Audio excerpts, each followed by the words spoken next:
I want to talk to you guys about a couple things today that have been running through my mind since about November 2016. And I'm not saying it's political, okay? It's not. It could be. And we're going to get into it a little bit, but it's not so much about what happened then. It's about what I couldn't imagine then. I couldn't imagine at the end of 2016, to be perfectly honest, that we would still be here in 2019. It was really hard for me to imagine. That's how badly my imagination had gotten.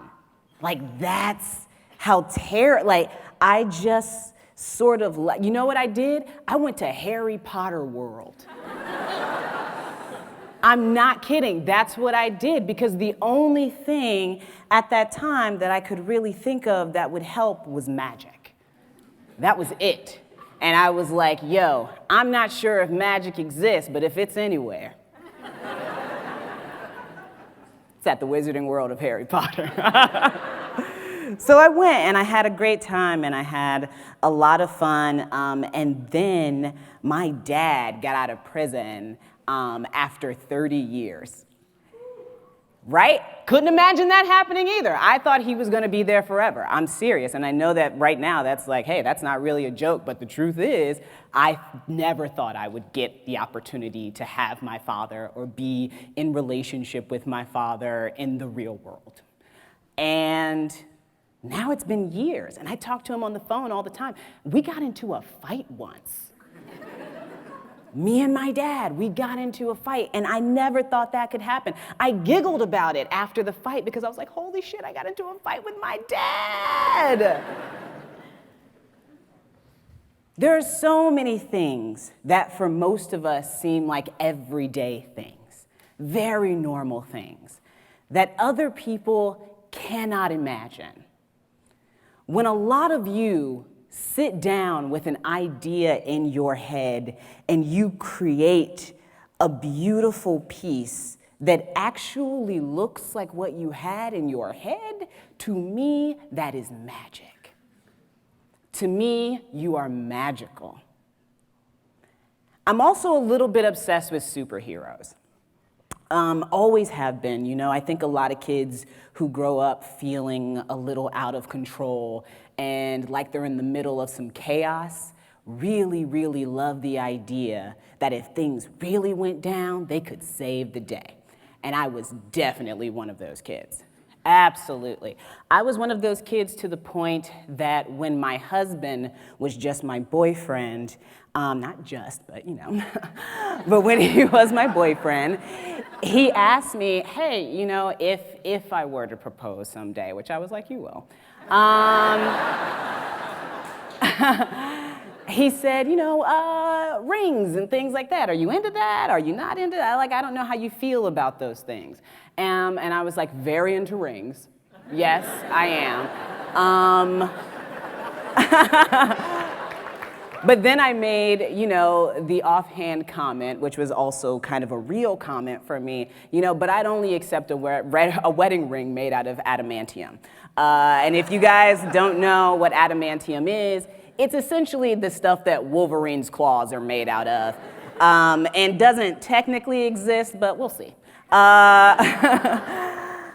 But before we could find out whether or not adamantium exists, he wanted to propose, and so he proposed to me with an Avengers collector's ring with a gamma ray symbol on it because my favorite Avenger is the Hulk. And he got himself one too, because they were really cool. And because that's just who we are. And so those were our engagement rings, and he actually still wears his as his wedding ring. To appease his mother, we got a different ring for the wedding ceremony, but we bought that at the mall for like $8, and then we chucked it right after. Don't tell her that. Do not tell her that, but that is what happened. The superhero thing is something that has never gone away from me, and it never will.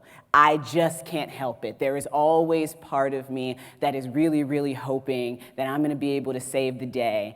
And I think I've come up with something that I can do, but also something that we all can do.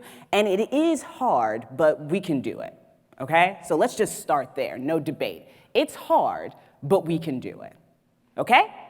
Great. I'm so glad we agree. So I want to tell you a couple stories about how you and I can become certain kinds of superheroes. Because the thing is, I really do think, guys, that the thing that ails us as a society, as a country, as a global community, most of all, is a lack of imagination. So much of the things we hate or loathe or worry about, all of those things are about what we can't imagine or won't allow ourselves to imagine. I am a queer black woman in America. Yes, queer, even though I have a husband, because I am bisexual, and because as many married people can tell you, just because you are with one person doesn't mean you stop being attracted to other people. It just doesn't. My husband's name is Kelly, but I am not a Kelly-asexual. I am still Ashley, and Ashley is attracted to all kinds of folks, so watch out.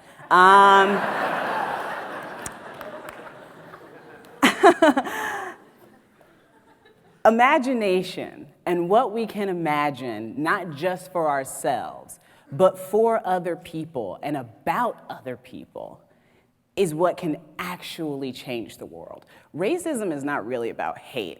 Racism is about a lack of imagination. Racism is about what you can't imagine that other person being worth, being worthy of, or being able to contribute to the world. That's what that's about. Classism, same. All of these things that ail us, homophobia, transphobia, it's all about what you can't imagine might be true, could be normal, could be okay. When somebody says, I don't know if that can happen, what they're really saying is, I can't imagine it happening, and so I have decided not to bet on it. I've decided not to take a leap of faith. I've decided not to hope. And those are decisions we're allowed to make, but that don't make them decisions based in reality. They're just decisions. When I was about 18 years old, I went away to college, and I came from a community that was mostly black kids, mostly. So when I went to college at Ball State University in Muncie, Indiana, which was a fantastic college. Oh, what, we got Cardinals out here? Let's go. Let's go. But if you went there, you know that it's about 11% black, right? It's different. And I encountered things that I had never heard before. I encountered conversations I had never had to have before.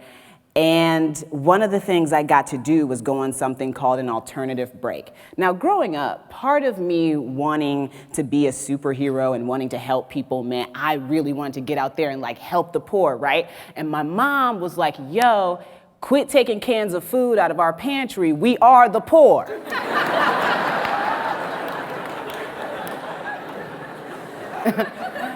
So I'm like, oh, because I didn't think of us that way, That wasn't a word I would have used to describe me or my family at that time in my life. So I thought it was my job to help. And then I was told that, no, you can help, but not in that way. We have to eat too. And I was like, okay. And then I go on this alternative break in college, right? And we go to some place called War, West Virginia. And I go there as the only black kid on the trip to War, West Virginia, and I'm terrified. I'm like, what did I get myself into? My grandmama told me not to do this. Why am I doing this? But I had it in my head that I was gonna go there, and I just wanted to see something different. I just wanted to see a different part of the world. I wanted to know something. I had never been to Appalachia. What I found in Appalachia was not just a community of people who are in great need of help. I found some of the most lovely people I had ever met in my entire life. I'm gonna tell you what I was worried about. I was worried that I was gonna get in this van and take my happy black ass to West Virginia, and I was gonna get out of that van ready to pick things up and take things places, and these people were going to be like, what's she doing here? That's what I was worried about. That didn't happen. I'm not saying it wouldn't happen to someone else. I'm not saying it's never happened to someone else. I'm saying it didn't happen to me. What happened to me was that I got to help throw a birthday party for about 35 kids in that community who hadn't ever had birthday parties because they couldn't afford them. What I got to do was go visit a man who built a cabin in the middle of a field by himself with his own bare hands to help kick his addictions. I got to sit in a classroom and talk to seniors, some of whom were straight A students who couldn't imagine doing anything with their lives except working in the same mines that their fathers and their grandfathers had. And that lack of imagination was killing them at 18 years old. They didn't want to talk to the college kids who came because they didn't even want to think about the fact that they are supposed to be thinking about whether or not to go to college. That decision had already been made for them, and they weren't supposed to imagine anything else. I'm going to tell you another story really quickly, okay? When I was in about 7th grade, I had a tech teacher named Mr. Martin, and I used to fall asleep in Mr. Martin's class every day. I fell asleep in his class every single day, and every day he was like, Ashley Ford, wake up! And I would, and then I'd fall asleep, and I'd be in trouble every single day. And then Mr. Martin would see me wandering the halls of the middle school after school, like after everybody else had left. What I would do would be hide in the bathroom, and then I'd just walk around. I'd be like, nice, 8th grade hallway, 7th grade hallway. Oh shit, Mr. Martin, you know, like, I'd have to run. And Mr. Martin would be, Ashley Ford, get out of here, you know, every day. And one day I saw him, I watched him make a different choice. I watched him decide to imagine that the reasons he thought I was falling asleep in class and the reasons he thought I was skulking around the school after hours might not be what was actually happening. I'm walking down the hall, touching lockers, looking at stuff, and I see Mr. Martin at the end of the hallway. I get ready to run, and he goes, Ashley, stop. And I stop, and he goes, come here. And I walk over, and he goes, why? Why? He was like, you're falling asleep in class every day, and then you're staying at school longer than you have to. Why? And I don't know why I decided to tell the truth, but I did. And I told him that the reason I fell asleep in his class was because I didn't really sleep at night. And I didn't really sleep at night because my childhood anxiety was so bad, and my fear of the world around me got so bad at night in the dark that I would just stay awake and cry. Or I would hide in my closet where I was surrounded by walls so that I didn't have to be scared. And then maybe I could squeeze in 3 hours of sleep. And that's how I slept for most of my childhood. And then he asked me why I stayed after school. And I told him that it was because right after school, I walked home. And what I had noticed about walking home from school was that there were a few men in the community who drove around in the neighborhoods when kids were walking home after school and would say really gross things to girls, and quite often to me. But if I could wait about an hour and a half, if I could hide at the school and then walk home, cut through a few yards, I could avoid those cars and I could be okay. So Mr. Martin made a deal with me. He would give me a tape that I could listen to at night that would help me sleep. The tape was called Return to Pooh Corner by Kenny Loggins. It was a tape of lullabies, and I know that sounds insane, but not only did it help me, I am a huge Kenny Loggins fan now, okay? You are all in the danger zone when I'm in the room, okay? I'm just letting you know. He gave me this tape, and it changed, it helped me. I got to sleep, and then he told me, and you can stay in my room for 1 hour after school, but you have to read the newspaper, and then you have to write something about what you read in the newspaper. So I did. Every day after school, I would come to his room. He'd hand me a Fort Wayne Journal-Gazette. I'd sit down. I'd read the Journal-Gazette. I'd find something to write about. I'd sit at the computer, and I'd write until my time was up. At the end of the school year, he gave me a bound book of everything I'd written. I sold a book last year. Don't get too excited. It's not coming out for a while. And everybody keeps asking me, oh my God, your first book, how does it feel to have your first book coming out? And I keep answering that question, but to be honest, I keep thinking it's not my first book.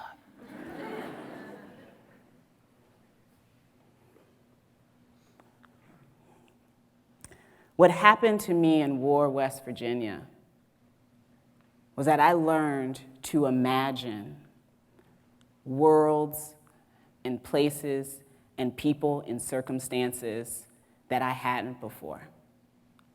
And what happened to me in middle school was that somebody decided to imagine that all the reasons they thought I behaved the way I did might not be the real reasons. And it changed my life both times. Imagination made me so much better.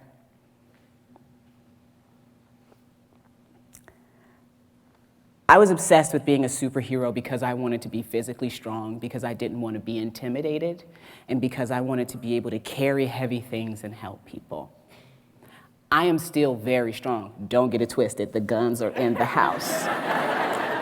But what I found is that everything that made me super, everything that made me a hero, didn't have anything to do with how much I could carry or how hard I could fight. It had to do with what I could imagine for myself and for the world around me. And that's what you can do. If you can be brave enough to imagine past your understanding, you can change everything. And not just the world, but the people who live in it. It's not enough to think about changing the world on a grand scale. It is enough to think about changing the life of one person and what could happen when you change that life and how they could affect the world and how that could affect you.